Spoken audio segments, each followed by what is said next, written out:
Good evening, everybody. This is Mike, WX0MIK, heading home from a, potential storm chase.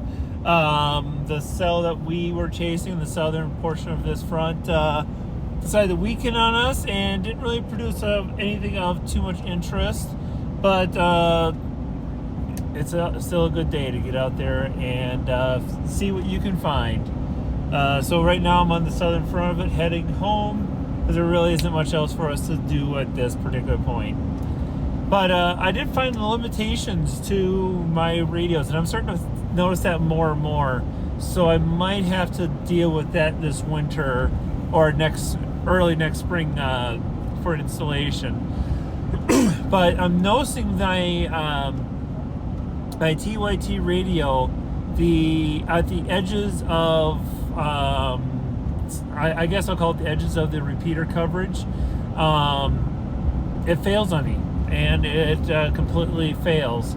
However, my EF Johnson professional radio, I'll call it professional because I'm sure it was like public safety radio at some point, has decent receivability yet.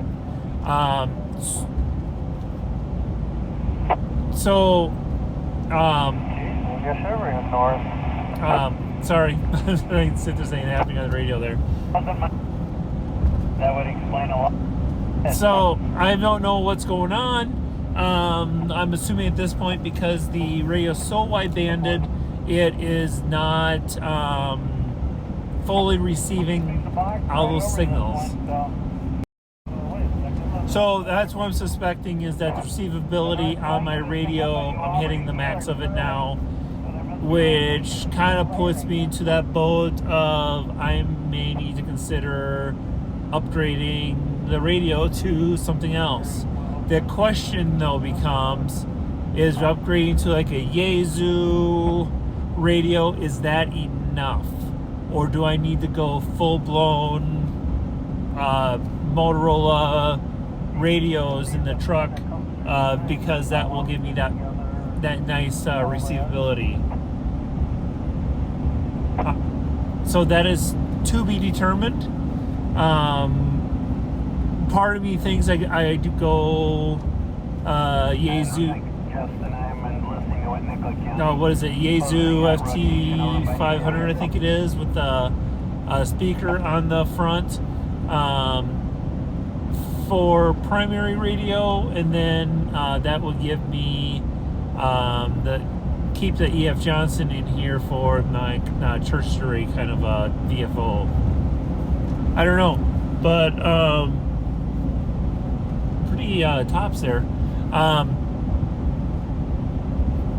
Something to be researching here throughout the next while, because I was well within repeater range of the repeater.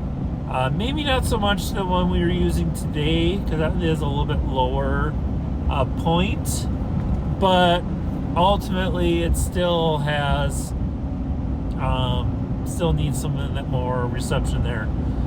Of course, another repeater in the area would help as well, part of our P25 analog network. That would make it mint. But barring a place to put one up, that becomes a struggle. So things to consider as we go along. So anyway, this TYT 7300, I believe it is, has been a good radio for me. So I am not going to not recommend it, although it's going to be harder and harder to find.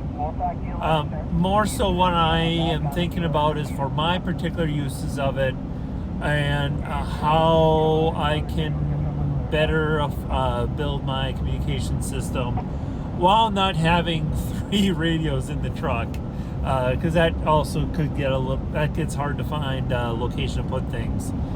So currently I have the TYT 7300, which is UHF VHF dual VFO, and then I have my EF Johnson, I forget what the number is off the top of my head, might be like 7300 as well, but that is a VHF only, but also is P25 capable. but that is also very narrow banded, so it's only receiving within a certain like VHF frequency range, which makes it a whole lot more sensitive than something like a well, the TYT that receives like everything.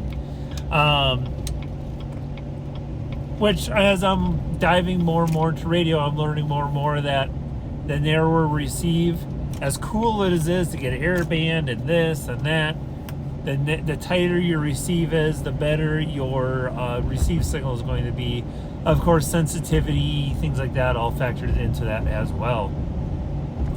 So things to consider as you think about your scenarios and how you want to operate your radio.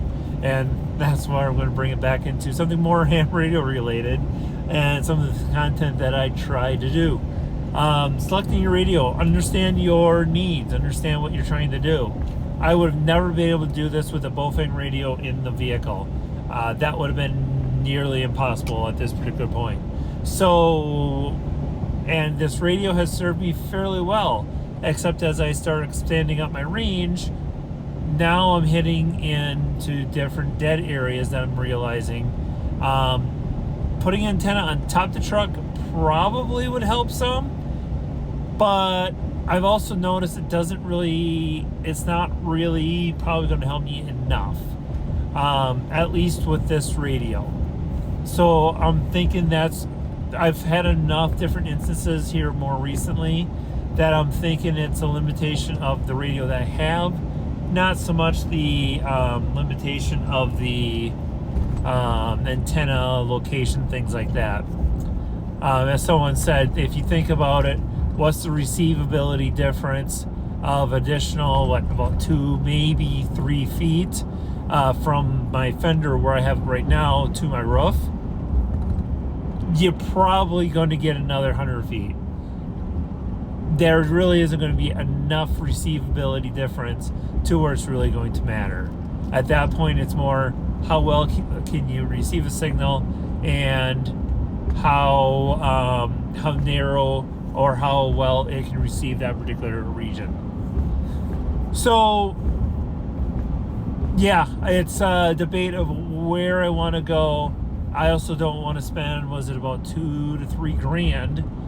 There are Motorola dual band radios out there that are capable of doing UHF and VHF, but 100% not worth that much money for this type of scenario. So you got to kind of be careful about what it is that you do. So things to think about in your own world a little bit too. I don't know if I have anything else to say other than start to ramble more, but if you have ideas, like if you do more storm chasing and your favorite radio is X or Y, like I'm open to the ICOM, was it 5300, something like that. It's a little bit bigger dual VFO ICOM radio, dual band. I don't care about digital modes, honestly. Digital modes is a bonus, but we don't have any ICOM repeaters in the area anyway, so that part doesn't matter to me. But we have quite a bit of fusion, so, and I know Yaesu radios are decent. So it's really all about the what has the best receivability from your experience, especially when you are operating on the edges of repeater coverage. So I'd be interesting to hear back from you. Please let me know. And yeah, no Chinese radios unless you have a really good one, because I think it's time to upgrade, and I just don't know what I would upgrade to. So thanks for listening to my little bit of rambling as I was driving home.